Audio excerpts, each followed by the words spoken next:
Hello guys, कैसे हो? आपका अपने channel study with RP Sheoran पे स्वागत है। आज हम पढ़ेंगे क्लास 11 का टॉपिक समन और फलन, जो 2 नंबर चैप्टर है। इसका इंट्रोडक्शन वीडियो हमने पहले बना दिया है। आज हम पढ़ेंगे 2.1। अगर वीडियो अच्छा लगे तो लाइक और शेयर कीजिएगा।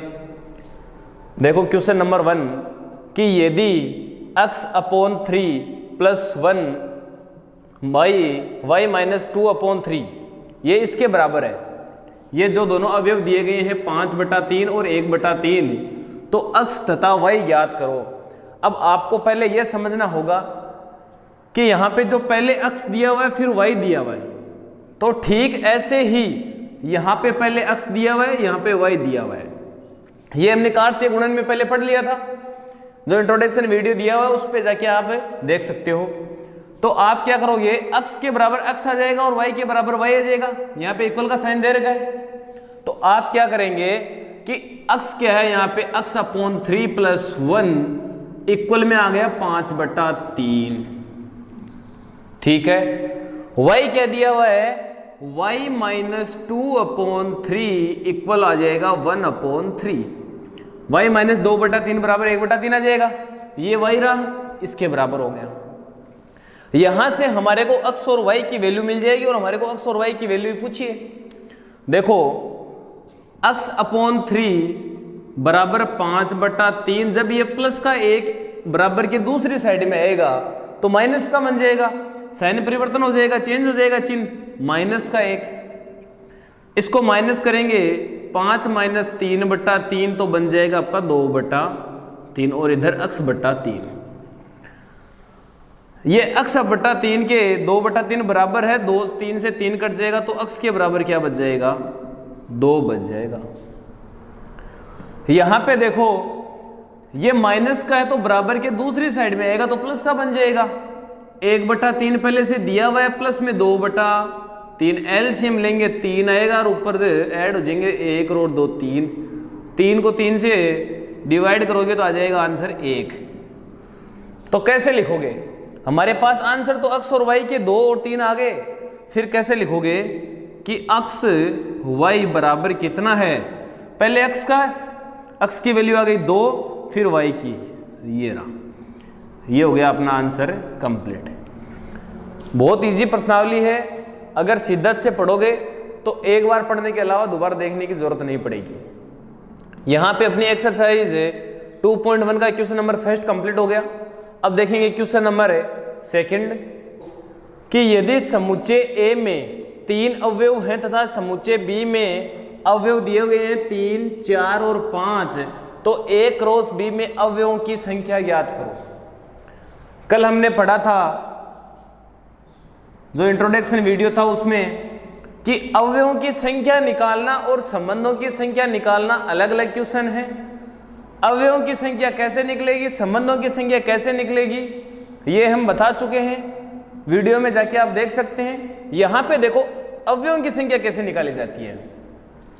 मान लो किसी समुच्चय A में अवयवों की संख्या कितनी है, n है। समुच्चय B में अवयवों की संख्या है nb, और हमारे को पूछे कि na क्रॉस B क्या होगा, ये हमारे को पूछे। तब आपको क्या करना है, आपको एक छोटा सा फॉर्मूला याद रखना है कि na क्रॉस B कर्मित युग्म, ये कर्मित युग्म बन गया A क्रॉस B, समुच्चय A और B का क्रॉस करते हैं कर्मित युग्म। A क्रॉस B में अवयवों की संख्या होगी समुच्चय A में अवयवों की संख्या मल्टीप्लाई समुच्चय B में अवयवों की संख्या की। तो देखो यहां पे हमारे को जो Na समुच्चय A में अवयवों की संख्या कितनी दे रखी है कि 3 अवयव हैं, और समुच्चय B में अवयवों की संख्या कितनी दे रखी है वो हम काउंट कर लेंगे। यहाँ पे तो अवयव नहीं दिए थे, केवल नंबर ऑफ एलिमेंट्स दिए थे, अवयवों की संख्या दी थी। और यहाँ पे हमारे को अवयव दिए गए कितने हैं, 3, 4, 5, टोटल 3 अवयव हैं, 3 अवयव। तो नंबर ऑफ कर्मित युग्म के अवयवों की संख्या देखो 3 एन ए की वैल्यू भी 3 है, एन बी की वैल्यू भी 3 है, तो कितने आ गए? 9 अवयव आएंगे। टोटल कितने अवयव आएंगे? 9 अवयव आएंगे। इसी के साथ 2.1 का सेकंड क्वेश्चन भी कंप्लीट हो गया।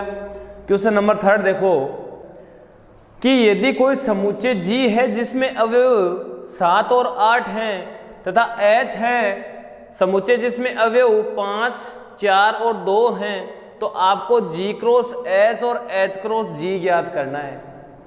आपको क्या ज्ञात करना है? दिया हुआ समुच्चय G है वो तो ये है, तथा समुच्चय H है वो ये है। ठीक है, पूछा क्या गया है? क्रमित युग्म। क्रमित युग्म आपको पूछा गया है जिसमें G क्रॉस H क्या होगा और H क्रॉस G क्या होगा, यह आपको पूछा गया है। अब पहली बात तो ये कि ये दोनों एक ही चीज है या अलग अलग चीज है?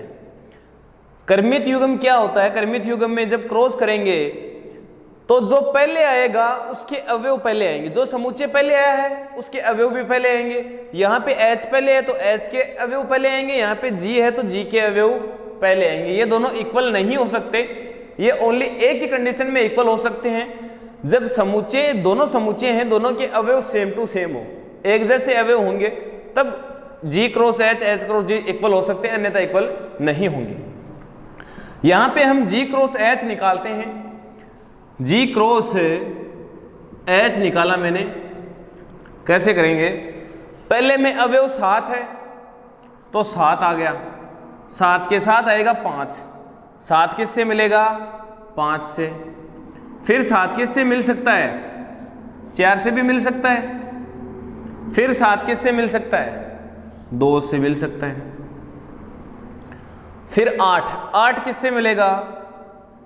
5 से। फिर 8 किससे मिलेगा? 4 से। और फिर 8 है 2 से। यह बन गया अपना क्रमित युग्म। क्रमित युग्म G क्रॉस H की में जो अवयव बन रहे हैं ये हो गया। अब हमने हमारे को पूछा कि H क्रॉस G बताओ। अब जिसको पता है वो तो 1 मिनट लगाएगा, और जिसको पता नहीं है वो वापस ऐसे लगा रहेगा कि 5 के साथ 7 आएगा, 5 के साथ 8 आएगा। कुछ करने की जरूरत नहीं है। G क्रॉस H में जैसे हमने G पहले आ गया ना यहाँ पे G क्रॉस H में, तो G के अवयव पहले ले लिए। कहीं पे भी देख लो, किसी भी अवयव में, किसी भी अवयव को देखो, समुच्चय को देखो, 7 पहले है, यहाँ पे 8 पहले है, 8 पहले, कहीं पे भी H का अवयव पहले नहीं है यहाँ। ठीक वैसे यहाँ पे क्या करेंगे? पहले H के अवयव ले आओ, इसको उल्टा कर दो, जस्ट अपोजिट है। यहाँ पे देखो 7, 5 लिखा हुआ है तो 5 7 लिख दो। ठीक है, पहले कौन से अवयव आ जाएंगे? H के अवयव आ जाएंगे समुच्चय H के। इसमें 4 क्रॉस 7, 4,7, यहाँ पे 2 और 7, यहाँ पे 5 और 8, यहाँ पे 4 और 8, और यहाँ पे 2 और 8। ठीक है, ये हो गया G क्रॉस H और ये H क्रॉस G। ये दो ही चीजें पूछी हमारे को क्वेश्चन में कि ये दो समुच्चय G और H दिए हुए हैं, तो G क्रॉस H था H क्रॉस G ज्ञात करो, और हमने ये ज्ञात कर दिया। यहीं पे हमारा क्वेश्चन नंबर 3 हुआ कंप्लीट। क्वेश्चन नंबर 4 देखो कि बताइए कि निम्नलिखित कथनों में से प्रत्येक सत्य है अथवा असत्य। आपको बताना है कि जो कथन दिया गया है वो सत्य है या असत्य है। यदि कथन असत्य है, अगर कथन फॉल्स है, ट्रू नहीं है, तो कथन को सत्य बनाकर लिखें। क्या दिया हुआ है कि आपको पहले तो यह बताना है कि जो कथन दिया गया है वो सत्य है या नहीं है। अगर वो असत्य है, उस कंडीशन में आपको उसको सत्य बना के लिखना है, और सत्य है तो कोई बात नहीं। चलो चेक कर लेते हैं कि यदि P कोई समुच्चय है जिसमें अवयव M और N हैं, और Q कोई समुच्चय है जिसमें अवयव N और M हैं, तो इनका क्रमित युग्म P क्रॉस Q में ये अवयव आएंगे। चलो चेक करते हैं। P क्रॉस Q निकालना पड़ेगा, इसका मतलब हमारे को क्या करना पड़ेगा? P क्रॉस Q निकालना पड़ेगा। अब एक बात तो हमारे को पहले ही पता चल गई कि कथन सत्य है या असत्य। कथन तो असत्य है। अब कोई बोलेगा सर कैसे पता चला?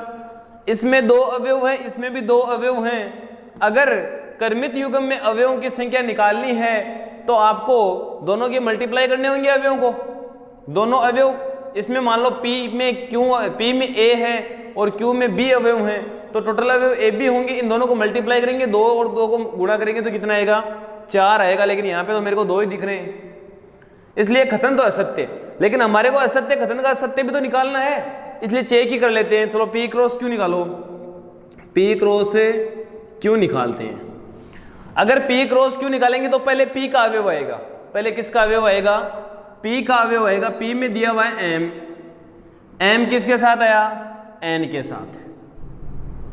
फिर M किसके साथ आएगा, M के साथ। फिर N N के साथ, फिर N M के साथ। P क्रॉस Q तो यह आएगा। मैंने बोला था इसमें भी 2 अवयव हैं और इसमें भी 2 अवयव हैं, तो P क्रॉस Q में 4 अवयव आएंगे और 4 अवयव आ गए, 1 2 3 और 4। इनमें से ये 2 इसमें गायब हैं। जो हमारे को यहाँ पे कथन दिया गया है उसमें ये 2 गायब हैं, तो ये कथन क्या है, असत्य है। क्या लिखोगे, दिया गया कथन, दिया गया कथन असत्य है, असत्य है। फिर सत्य कथन क्या है, ये रहा कि इसके P क्रॉस Q की वैल्यू क्या आएगी, उसमें अवयव कौन कौन से होंगे, ये होंगे। फोर्थ का फर्स्ट कंप्लीट हो गया। अब देखो फोर्थ का सेकंड कथन कि यदि A और B अरिक्त समुच्चय हैं, A और B अरिक्त समुच्चय हैं तो A क्रॉस B कर्मित युग्मों अक्ष Y का एक अरिक्त समुच्चय है। इस प्रकार की x बिलोंग्स टू A तथा y बिलोंग्स टू B। क्या बोल रहा है कि A और B अरिक्त हैं, यानी A और B है वो नॉट इक्वल फाई है। A और B अरिक्त हैं, और अगर अरिक्त समुच्चय होंगे तो कर्मित युग्म A क्रॉस B है वो अक्ष Y का एक अरिक्त समुच्चय है। यानी जब कर्मित युग्म हमने पढ़ा था कि कर्मित युग्म है कोई भी A क्रॉस B है, वो फाई कब होगा, ये कंडीशन हमने पढ़ी थी। A क्रॉस B जब भी निकालेंगे, कोई भी कर्मित युग्म करेंगे निकालेंगे, तो उसका आंसर फाई तभी आ सकता है जब दोनों में से कम एक ऐसा समुच्चय हो जिसमें अवयवों की संख्या 0 हो, फाई हो, कोई अरिक्त समुच्चय हो, रिक्त समुच्चय हो। रिक्त समुच्चय होगा तब ही वो रिक्त समुच्चय उनका आंसर आ सकता है। तो यहाँ पे तो जब ये दोनों अरिक्त हैं, रिक्त है ही नहीं, तब अक्ष Y भी एक अरिक्त समुच्चय होगा, सिंपल सी बात है। इस प्रकार है कि x बिलोंग्स टू A और y बिलोंग्स टू B। अरे जब इन दोनों का क्रॉस मल्टीप्लाई करेंगे तो कर्मित युग्म x y तो आएगा, और जहां पे x है वो A को डिनोट करेगा और y है वो B को करेगा। हमने पहले वाले जो क्वेश्चन था सेकंड और फर्स्ट, उसमें बताया था कि जो A क्रॉस B करेंगे तो पहले अवयव A का आएगा, बाद में अवयव आएगा B, वो B, ये बाद में अवयव आया है वो B का आएगा। ठीक वैसे देखो यहाँ पे x है, x पहले दिया हुआ है तो ये A समुच्चय का अवयव है, और y है ये B समुच्चय का अवयव है। तो ये अपना कथन क्या है, सत्य है। यहाँ पे लिखोगे कथन सत्य है। फिर इसका थर्ड देखो कि यदि कोई समुच्चय A है जिसमें अवयव 1 और 2 है, कोई समुच्चय B है जिसमें अवयव 3 और 4 है, तो A cross B intersection phi बराबर फाई। अब यहाँ पे ये जो अपने को इतने अवयव दिए इनका कोई मतलब ही नहीं है। ये अगर नहीं देता तब भी हम बता सकते थे कि कथन क्या है, सत्य है। और ये हम तब बता सकते हैं जब हमने चैप्टर 1 था सेट्स, समुच्चय टॉपिक अगर अच्छे से पढ़ा हो तब ये हम इसका आंसर दे सकते हैं। इसका मतलब हमारे को चैप्टर फर्स्ट भी आना चाहिए, और चैप्टर फर्स्ट हमारे चैनल पे मिल जाएगा पूरा का पूरा। प्लेलिस्ट में जाके आप पूरा का पूरा चैप्टर आपके एक्सरसाइज वाइज देख सकते हो। 1.1, 1.2, 1.3 सारे के सारे सेपरेट वीडियोस मिल जाएंगे। कैसे पता चला कि जब भी किसी का इंटरसेक्शन फाई के साथ होता है, जब किसी भी समुच्चय का इंटरसेक्शन फाई के साथ होगा तो वहां पे फाई आएगा।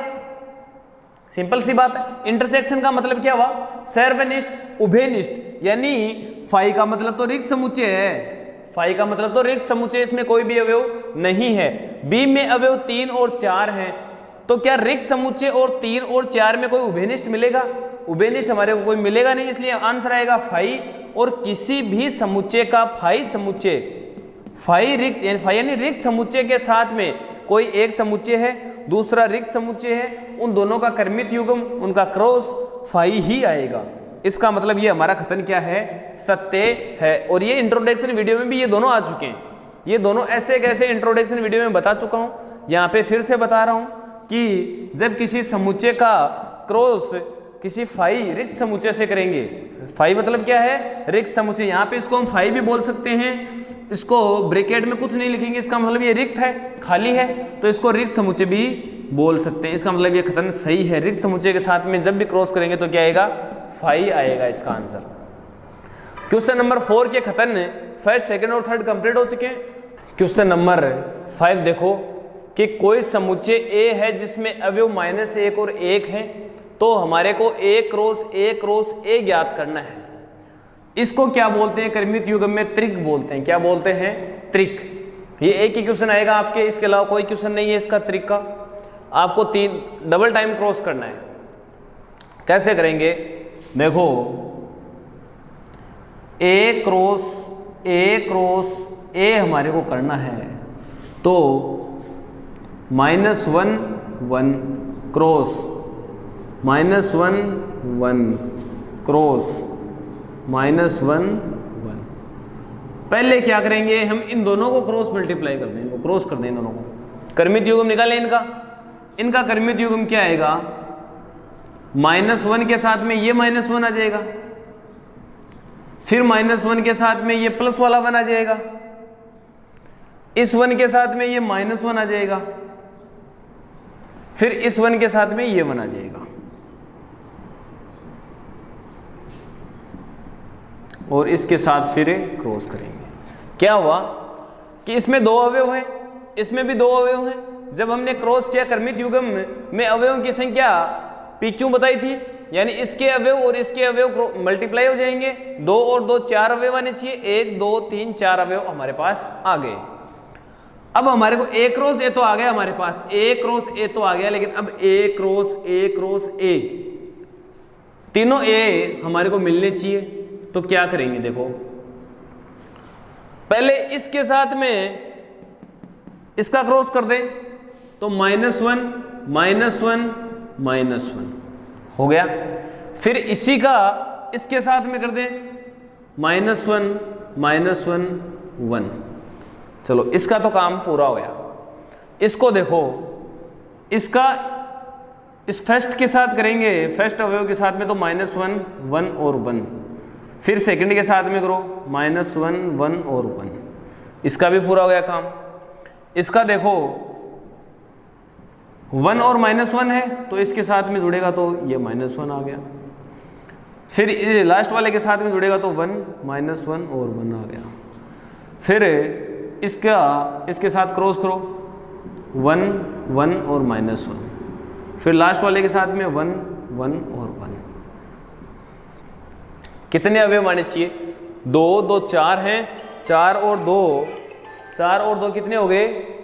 यहाँ पे 4 अवयव थे और 2 ये थे। 4 और 2 का क्रॉस किया, 4 × 2 8 अवयव आने चाहिए। देखो देखिए आ गए क्या? 1 2 3 4 5 6 7 8 अवयव हमारे पास आ गए। इसका मतलब है ये A क्रॉस A हमने ज्ञात कर लिया। इसी के साथ हमारा क्वेश्चन नंबर 5 कंप्लीट हुआ। अब देखो क्वेश्चन नंबर 6। क्वेश्चन नंबर 6 में क्या दिया हुआ है कि A क्रॉस B में ये सारे अवयव हैं, तो A समुच्चय A और B ज्ञात करो। क्या दिया हुआ है कि A क्रॉस B युग्म में, कर्मित युग्म A क्रॉस B में ये सारे अवयव आ रहे हैं, तो A और B समुच्चय ज्ञात करो। तो समुच्चय A और समुच्चय B हम आसानी से ज्ञात कर सकते हैं क्या? अगर इंट्रोडक्शन वीडियो आपने अच्छे से देखा है तो हम आसानी से इसको ज्ञात कर सकते हैं, क्योंकि A क्रॉस B दिया हुआ है, तब पहले A आ रहा है। इसका मतलब जो पहले अवयव आएंगे वो सारे A के होंगे और जो बाद में आएंगे वो B के होंगे। चलो पहले A में क्या दिया हुआ है? सबसे पहले क्या आया? A, वापस A आ गया। तो रोस्टर रूप में रिपीट करेंगे नहीं, छोड़ो इसको। फिर B बी आ गया, फिर बी, इसको वापस रिपीट करेंगे नहीं। तो समुच्चय ए में अवयव कौन से आ गए? ए और बी। समुच्चय बी में अवयव कौन से हैं? समुच्चय बी ए क्रॉस बी, बी बाद में आ रहा है, इसका मतलब यहाँ पे भी अवयव बाद में ही आएगा। यहाँ पे सबसे पहले अक्स दिया हुआ है, फिर वाई दिया हुआ है, फिर वापस अक्स आ रहा है। तो रोस्टर रूप में किसी भी अवयव को रिपीट नहीं किया जाता है तो अक्स नहीं आएगा दोबारा, वाई भी दोबारा नहीं आएगा। तो समुच्चय ए में अवयव है ए और बी, समुच्चय बी में अवयव है अक्स और वाई। इन दोनों का क्रॉस किया, इसमें भी 2 अवयव थे, इसमें भी 2 अवयव थे। जब मल्टीप्लाई किया 2 क्रॉस 2 तो 4 आ गया और 4 अवयव ये आए थे हमारे पास में। तो हमारे को यहाँ पे पूछा है समुच्चय ए और बी ज्ञात करना था, हमने समुच्चय ए और बी ज्ञात कर दिया। अब देखो क्वेश्चन नंबर 7 दिया हुआ है, मान लीजिए कि कोई समुच्चय ए है जिसमें अवयव 1 और 2 हैं, कोई समुच्चय बी है जिसमें 1 2 3 4 अवयव हैं, समुच्चय सी है जिसमें 5 6 तथा डी में 5 6 7 8 हैं। तो सत्यापित कीजिए, आपको सिद्ध करना है कि A cross B intersection C, A cross B intersection A cross C दोनों ही बराबर है। एक तो ये सिद्ध करना है। दूसरा क्या सिद्ध करना है कि ए क्रॉस सी और बी क्रॉस डी, ए क्रॉस सी है वो सबसेट है, उप समुच्चय है बी क्रॉस डी का। ये दोनों चीजें सिद्ध करनी है। चलो देखते हैं कि दोनों इक्वल है कि नहीं है, ये उप समुच्चय है या नहीं है। पहले यहां पे देखो, सबसे पहले ए का क्रॉस करना है आपको बी इंटरसेक्शन सी के साथ। इंटरसेक्शन का मतलब होता है सर्वनिष्ठ, जो उभयनिष्ठ होता है वो तो बी और सी में उभयनिष्ठ अवयव देखो, बी में 1 2 3 4, सी में 5 6। क्या इन दोनों में आपको कोई उभयनिष्ठ अवयव दिख रहा है क्या? इसमें तो सी में 5 और 6 रही, इसमें है नहीं, तो इसका मतलब कोई भी उभयनिष्ठ अवयव नहीं है। बी इंटरसेक्शन सी की वैल्यू 5 आएगी। और जब किसी भी अवयव किसी भी समुच्चय का रिक्त समुच्चय के साथ हम क्रॉस करेंगे, कर्मित युग्म बनाएंगे, तो उसका आंसर क्या आएगा? 5 आएगा। क्या आएगा? 5 आएगा। ये हम पहले बता चुके हैं कि जब किसी समुच्चय, एक समुच्चय है जो अरिक्त है दूसरा रिक्त है, तो उनका कर्मित युग्म बनाएंगे तो उनमें क्या आएगा? हमारे पास आंसर 5 आएगा। अगर उसका 5 आया तो इसका भी 5 आना चाहिए, तब तो ये बराबर होंगे, अन्यथा बराबर नहीं होंगे। चलो चेक कर लेते हैं। पहले ए क्रॉस बी ज्ञात करो, ए क्रॉस बी ज्ञात करते हैं। चलो ए क्रॉस बी ज्ञात करते हैं। ए क्रॉस बी है तो पहले ए का अवयव आएगा, ए में 1 दिया हुआ है तो ए किसके साथ आएगा? 1 के साथ आ जाएगा। फिर 1 आ जाएगा 2 के साथ, फिर 1 3 के साथ, फिर 1 4 के साथ आ गया, चारों के साथ में आ गया। फिर देखो, फिर 2 दिया हुआ है तो 2 1 के साथ आ जाएगा, 2 2 के साथ आ जाएगा, 2 3 के साथ आ जाएगा और 2 आ जाएगा 4 के साथ। कंप्लीट हो गया ये ए क्रॉस बी। अब हमारे को इंटरसेक्शन करना है किसके साथ? ए क्रॉस सी के साथ। ए क्रॉस सी में अवयव देखो, पहले ए दिया हुआ है फिर क्रॉस सी दिया हुआ है, मतलब पहले ए का अवयव आएगा। ए में देखो 1 के साथ में आ जाएगा 5, फिर 1 के साथ में आ जाएगा 6, फिर 2 के साथ में 5 और 2 के साथ में 6। अब इंटरसेक्शन करना है ए क्रॉस बी का और ए क्रॉस सी का। ए क्रॉस बी में ये अवयव है, ए क्रॉस सी में ये अवयव है। इन दोनों का इंटरसेक्शन करना है। इंटरसेक्शन का मतलब सर्वनिष्ठ ज्ञात करना, उभयनिष्ठ हमारे को पता करना है।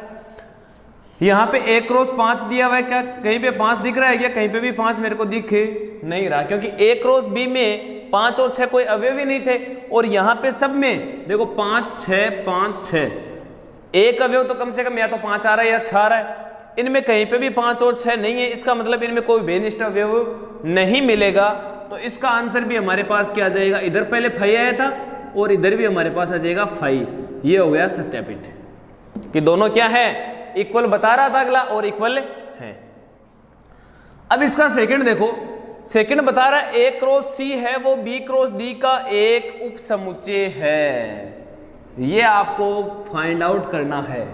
पहले ए क्रॉस सी निकालो। ए क्रॉस सी निकालेंगे, ए क्रॉस सी तो हमने निकाल ही रखा है यार। अरे ए क्रॉस सी तो ये इंटरसेक्शन के बाद में निकाल ही रखा है। चलो क्या क्या है? 1 5 1 6 2 5 और 2 6। यही है क्या? अब बी क्रॉस डी निकालो, बी क्रॉस डी निकालते हैं। बी का डी के साथ क्रॉस कराओ, क्रमित युग्म बनाओ। तो पहले बी आ गया, फिर डी आया, तो पहले बी का अवयव आएगा। बी का अवयव 1 आ गया। अब 1 के साथ में 5, 1 के साथ में 6, 1 के साथ में 7 और 8 हो गया। फिर दूसरा अवयव 2 है, तो 2 के साथ में ये सारे के सारे ऐसे के ऐसे आ जाएंगे।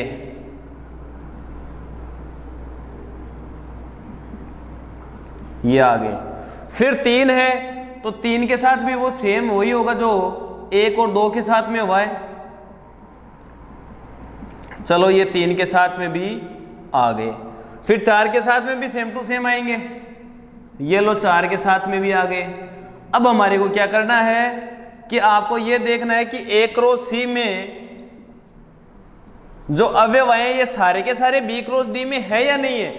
अगर ए क्रॉस सी के सारे अवयव बी क्रॉस डी में मिल जाएंगे तब तो ये उपसमुच्चय है, अन्यथा नहीं है। यहाँ पे है इसका अवयव है 1,5, ये सबसे पहले दिया हुआ है। फिर 1,6 ये भी मिल जाएगा। फिर 2,5 ये रहा, और ये 2,6। इसका मतलब ए क्रॉस सी है वो सबसेट है बी क्रॉस डी का। ए क्रॉस सी है वो उपसमुच्चय है बी क्रॉस डी का। ये सत्यापित होता है। यहाँ पे क्या लिखेंगे कि हाँ ए क्रॉस सी है वो सबसेट है। सबसेट का मतलब आप ऐसे भी लिख सकते हो, सबसेट का साइन यही भी है। उपसमुच्चय अगर नहीं लिखना चाहो तो ये आप ऐसा साइन बना सकते हो कि ये रहा, ए क्रॉस सी सबसेट है बी क्रॉस डी का, बी क्रॉस डी का। ये अपना ये सत्यापित हो गया, दोनों सत्यापित हो गए। यहाँ पे दोनों तरफ फाई आ रहा है, यहाँ पे ये सत्यापित हो रहा है कि ए क्रॉस सी है वो बी क्रॉस डी का उपसमुच्चय है। क्वेश्चन नंबर 7 अपना कंप्लीट हो चुका है। अब देखेंगे क्वेश्चन नंबर 8। देखो क्वेश्चन नंबर 8 क्या दिया हुआ है कि मान लीजिए कि कोई समुच्चय ए है जिसमें अवयव 1,2 हैं, समुच्चय बी जिसमें 3,4 है, तो ए क्रॉस बी लिखिए तथा ए क्रॉस बी में कितने उपसमुच्चय होंगे ये बताइए और उनकी सूची बनाइए। इसमें बहुत सारे क्वेश्चन पूछ लिए। पहले आपको ए क्रॉस बी याद करना है, फिर ए क्रॉस बी में कितने उपसमुच्चय हैं ये बताना है, फिर उनकी सूची बनानी है। चलो देखो पहले ए क्रॉस बी याद करते हैं। सबसे पहले हमारे को ए क्रॉस बी पूछा है। ए क्रॉस बी पूछा है तो सबसे पहले ए आ रहा है, तो समुच्चय ए के अवयव लेंगे। समुच्चय ए में 1 आ रहा है, तो 1 किसके साथ आएगा? 3 के साथ। फिर 1 4 के साथ भी आएगा, 1 का काम कंप्लीट हो गया। फिर 2 देखो 3 के साथ और 2 4 के साथ आ गया। सारे के सारे आपका कर्मित युग्म बन गया। कर्मित युग्म में टोटल अवयव कितने आ गए? यहाँ पे भी 2 थे और 2 थे तो 4 आने चाहिए। 2 × 2 और 4 हमारे पास है, आ गए। ये तो आ गया आपका ए क्रॉस बी। अगर यहाँ पे उप समुच्चय की जगह ये पूछता है कि कर्मित युग्म में अवयव कितने होंगे, टोटल एलिमेंट कितने होंगे, तब हम बताते 4 होंगे और ये 4 ये रहे। लेकिन ये पूछ रहा है कि उप समुच्चय कितने होंगे, तो उप समुच्चयों की संख्या, उप समुच्चयों की संख्या, नंबर ऑफ समुच्चयों की संख्या, नंबर ऑफ सबसेट्स क्या होगी? 2 की पावर पी क्यू, 2 की पावर पी क्यू ये भी बोल सकते हैं या ये भी बता सकते हैं क्या? 2 की पावर n ए क्रॉस बी। कर्मित युग्म में अवयवों की संख्या, एक ही बात है दोनों चीजें। और कर्मित युग्म में कितने अवयव हैं टोटल? आप ये तो अगर पी क्यू लगाते हैं तो ए में अवयव पी, बी में अवयव क्यू हैं, तो 2 × 2 करते हैं तो 2 की पावर 4 आ जाती। अगर ये करेंगे कि ए क्रॉस बी में अवयवों की संख्या, तो 1 2 3 4, बात तो एक ही है। 2 की पावर 4 और 2 की पावर 4 होता है 16। हमने बताया कि उप समुच्चय कितने होंगे, ये हमारे पास आंसर मिल गया, 16 उप समुच्चय होंगे। तो हमारे पास आंसर कितने आ गए? 2 आ गए। कि एक तो ए क्रॉस बी पूछा था वो बता दिया, ए क्रॉस बी में कितने उप समुच्चय होंगे, 16 होंगे, ये बता दिया। फिर उनकी सूची बनानी है हमारे को। तो सूची देखो, सबसे पहले हमारे को यहाँ पे समुच्चय बनाने, उप समुच्चय बनाने। तो एकमात्र एक फाई एक ऐसा उप समुच्चय होता है जो सभी समुच्चयों का उप समुच्चय है। तो एक तो आ गया फाई। दूसरे एज इट इज ऐसे कैसे, इनका आप अलग अलग अवयव हैं, इनका समुच्चय बना सकते हैं। मैंने समुच्चय बना दिया 1 और 3 का, फिर बना दिया 1 और 4 का, फिर बना दिया मैंने 2 और 3 का, फिर बना दिया 2 और 4 का। अब कई बच्चे मान बैठेंगे कि सर ये समुच्चय है और इसमें अवयव 2 हैं, बेटा कौन कौन से, 1 और 3। नहीं नहीं नहीं, बिल्कुल नहीं। बीच में यहाँ पे अगर कोष्टक दिया हुआ है तो ये एक ही समुच्चय है, 1 और 3 एक ही समुच्चय है, समुच्चय में एक ही अवयव है। चलो मैंने अलग अलग इनके समुच्चय बना दिए, फिर मैंने बोला नहीं इन दोनों को भी तो साथ में लिख सकते हैं, तो चलो लिख देते हैं।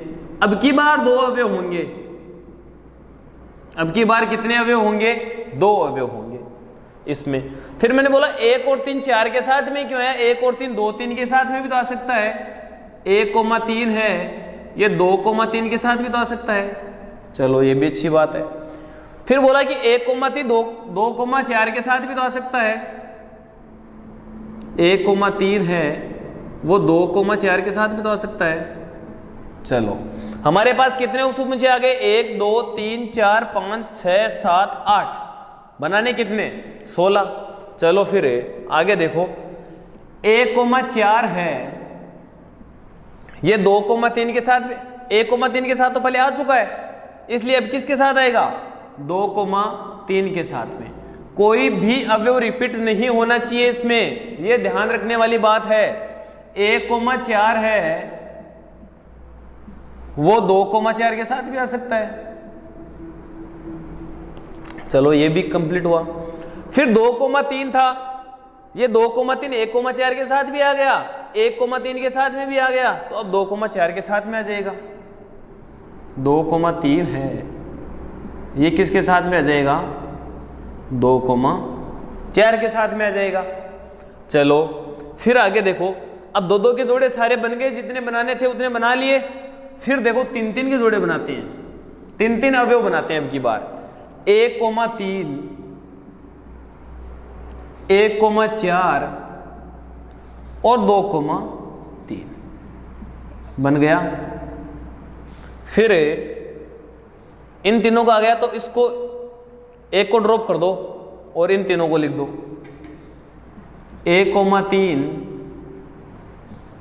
1,4 और 2,4। ठीक है, 1,3 दोनों में आ रहा है। फिर 1,4 से बना दो 1,4, 2,3 और 2,4, ये भी बन गया। चलो फिर अब काउंट कर लो कितने हो गए, पहले तो 1 2 3 4 5 6 7 8 9 10 11 12 13 14, 2 और चाहिए हमारे को। 2 और कौन से बनेंगे कि 1,3 के साथ में ये दोनों आ गए, 1,3 के साथ में ये ड्रॉप हो गया था। चलो अब की बार इसको ले लेते हैं, 2,3 के साथ में 1,3 और 2,4, ये नहीं है कहीं पे भी। और एक हमारे पास आ जाएगा, ये पूरा का पूरा ऐसा का ऐसा समुच्चय आ जाएगा, 1,3 1,4 2,3 और 2,4। अब देखो खास बात क्या है, ये हमारे पास 16 के 16 उप समुच्चय आ गए हैं। जब भी आपको कोई एग्जाम में ऐसा क्वेश्चन पूछ ले तो दिमाग में जो सबसे अच्छी जो बात है वो याद रखने वाली ये है कि हमारे को ये भी पता होगा कि 16 आएंगे और ये भी पता होगा कि इनमें से आने, लेकिन सबसे इंपॉर्टेंट बात ये रखनी है कि एक तो 5 जरूर आएगा, ये मत भूल जाना। ये भूल जाओगे तो टोटल होंगे नहीं आपके पूरे। दूसरा कि कोई भी अवयव सेम नहीं आना चाहिए, कोई भी समुच्चय है वो सेम रिपीट नहीं होना चाहिए। ये नहीं कि ये समुच्चय में वापस लिख के इसको पूरा कर रहा हूँ, ये बात गलत हो जाएगी, वहीं पे क्वेश्चन आपका रॉन्ग हो जाएगा।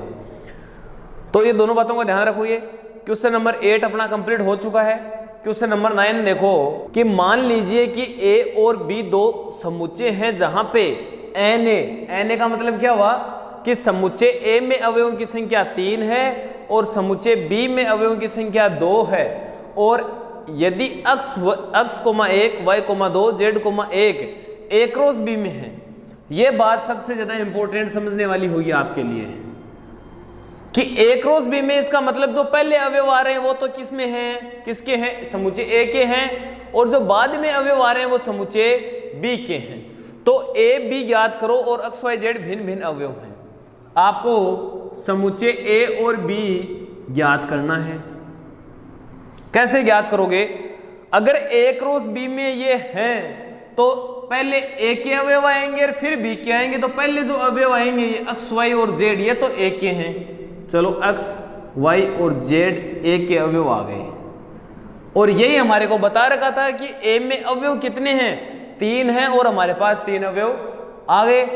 बहुत इजी क्वेश्चन है। b में हमारे को बताना है तो b में 1 2 और वापस एक ही आ रहा है, इसका मतलब ये तो रिपीट होना ही नहीं चाहिए रोस्टर रूप में, तो ये आ गए 2 अवयव और यही हमारे को यहाँ पे बता रखा था कि 2 अवयव हैं। बहुत इजी क्वेश्चन था। क्वेश्चन नंबर 9 कंप्लीट हुआ। क्वेश्चन नंबर 10 देखिए, ये बहुत अच्छा क्वेश्चन है। कार्तीय गुणन a क्रॉस a में 9 अवयव हैं। अब सबसे पहले तो आपको यह समझना होगा कि 9 अवयव हैं और a क्रॉस a में है, तो क्या करना है, a क्रॉस a में 9 अवयव हैं जिनमें -1, 0 तथा 0, 1 b हैं, तो समुच्चय a ज्ञात करो तथा a क्रॉस a के अवयव भी ज्ञात करो।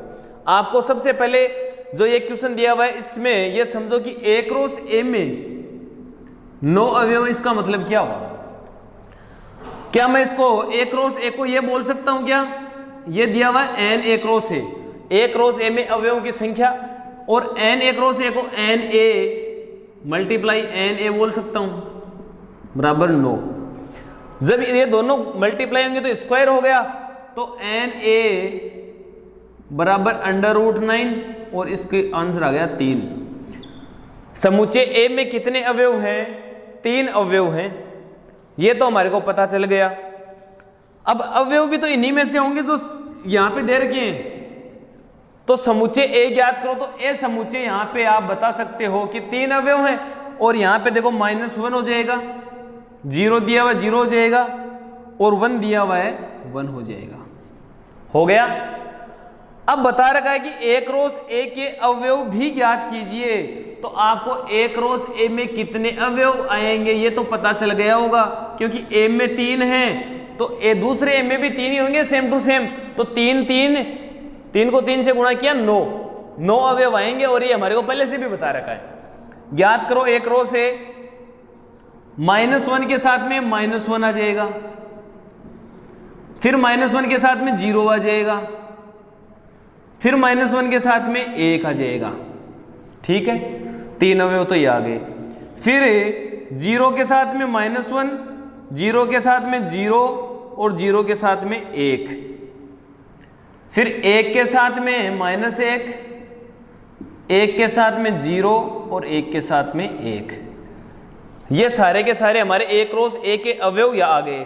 अब मैंने कैसे किया है? अरे मैंने सेम ऐसे ही किया है, आप अलग अलग से भी कर सकते हो। एक समुच्चय a लिख देंगे, दूसरा एक और a लिख देंगे, फिर कर सकते हो या डायरेक्ट भी कर सकते हो। मैंने -1 के साथ में तीनों लगा दिए, -1 इनके साथ में तीनों रख दिए। फिर मैंने 0 के 0 0 0 0 के साथ में तीनों अवयव रख दिए, फिर 1 1 1 1 के साथ में तीनों अवयव रख दिए, और ये हमारा a क्रॉस a निकल के आ गया। अब सारे के सारे संतुष्ट हो रहा है या नहीं हो रहा है? क्वेश्चन ये देख सकते हो कि कार्तीय गुणन a क्रॉस a में 9 अवयव हैं। हाँ जी 9 अवयव हैं, देख लो काउंट कर सकते हैं हम, यहाँ पे 9 अवयव हैं। फिर देखो क्या दिया हुआ है कि 9, पहले a आपको समुच्चय a ज्ञात करना था, तो हमने a ज्ञात कर लिया कि 9 अवयव हैं a क्रॉस a में, मतलब a में कितने हैं? 3 अवयव हैं, और 3 इन्हीं में से हैं, तो इनमें 3 अवयव यही थे -1 0 और 1, ये हमने कर दिया। अपना यहीं पे क्वेश्चन नंबर 10 कंप्लीट होता है। नेक्स्ट वीडियो 2.2 में मिलेंगे, एक्सरसाइज 2.2 में। अगर वीडियो अच्छा लगा हो तो लाइक और सब्सक्राइब जरूर कीजिए, और अगर कोई भी यहाँ पे आपको क्वेश्चन में समझ नहीं आ रहा हो कहीं पे भी, तो आप हमारे को कमेंट सेक्शन में कमेंट करके ज़रूर पूछ सकते हैं, आपका जवाब दिया जाएगा। हर क्वेश्चन का हल सोल्व करके भी बताया जाएगा। चलो थैंक्स।